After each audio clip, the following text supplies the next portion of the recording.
So what we want to do now is going to play exactly what Kenyon Martin had to say on Gil's Arena yesterday, and then we're going to come back and really get into the show. Take a listen to what these guys had to say there yesterday. We talked about it yesterday. It wasn't in before the show, right? The season or nothing like that. I'm telling you, it's a direct correlation, man. You know it. Mm-hmm. You know it. 2 days, man. I know people don't want to hear it. I know it's this new generation of basketball. Okay, cool. You're paying these dudes a lot of money, great. But if they're not available, dude, the people, listen, man. By that 5th practice of 2 days, that's the 3rd day.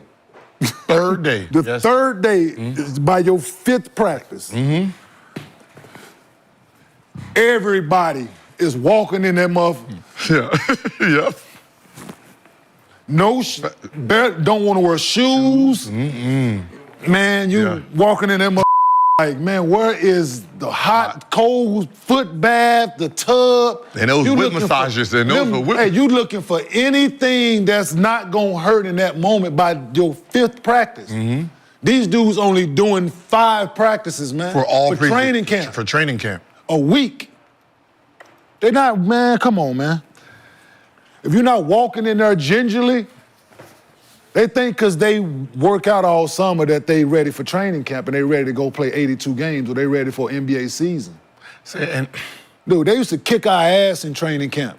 While we training. 2-3 times. We running the sand dunes and running the beach and playing 5-on-5, 8-9 hours. Dude.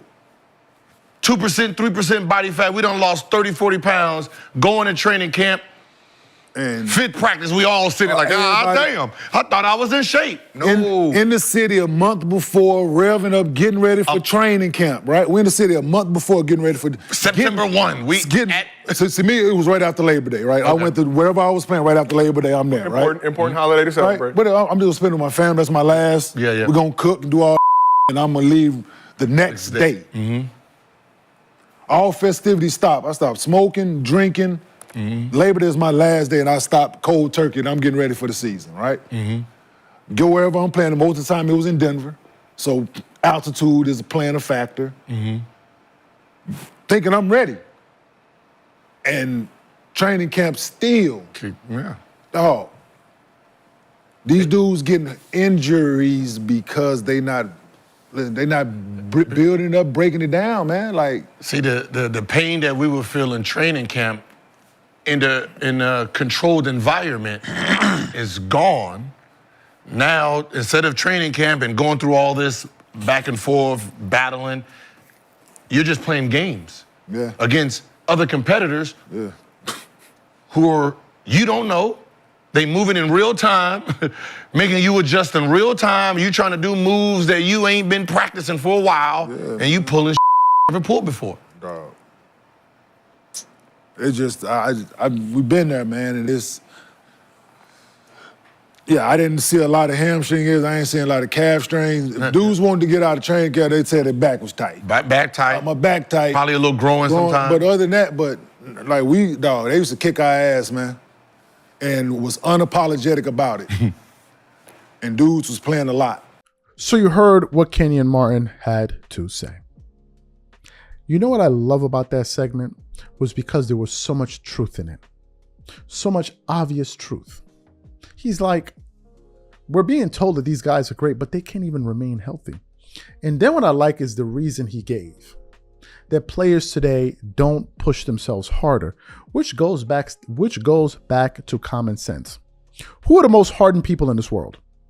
Who are the toughest people in this world? Who are the mentally toughest people in this world? The people that have actually gone through things. The people that have actually gone through things are the ones that are the toughest, the most resilient. The people that have had the easiest paths in life, that don't face any challenges, any resistance, any disappointment, they're the ones that really never amount to much or anything of much significance. This is you can see evidence of this in life. So that's why it baffles me where some people are like, man, you want to protect them and protect them. It's like, you're protecting them, but you're not even developing the callus. And Paul George had pointed this out before. He said when we used to do 2-a-days and all of that, it made your body stronger. Because this Kenyon Martin said, you're breaking it down and building it up. You're breaking it down and building it up. You're making yourself more durable. But he said now in training camp, they may have 5 practices throughout the training, which is unheard of. And then when they get into the regular season game, they're breaking down all over the place. So the question is, if this is the mode of operation in the NBA today, how can this be the most advanced? How can these players be the most advanced we've ever seen? How? How can it be the case? How can it be the case? And this is an NBA player giving you this insight. That's the first thing. The second thing, we're not just talking about a deterioration from a reliability standpoint. We're also looking at the deterioration from a mental standpoint and how players approach the sport. You just heard Shaq go off on Joel Embiid.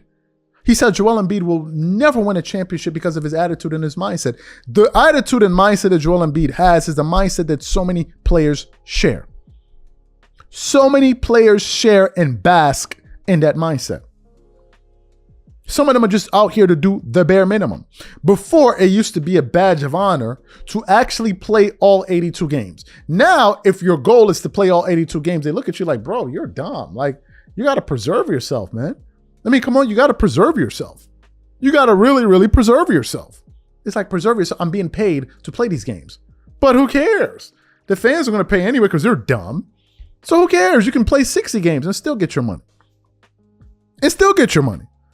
So the attitude that these players have, you can actually see a regression. Go look at the All-Star games. They don't even put forth an iota of effort. Players now are so cool for school that star players don't even participate in the slam dunk contest anymore. And some of us are sitting here saying, what happened to the NBA that we all used to know and love?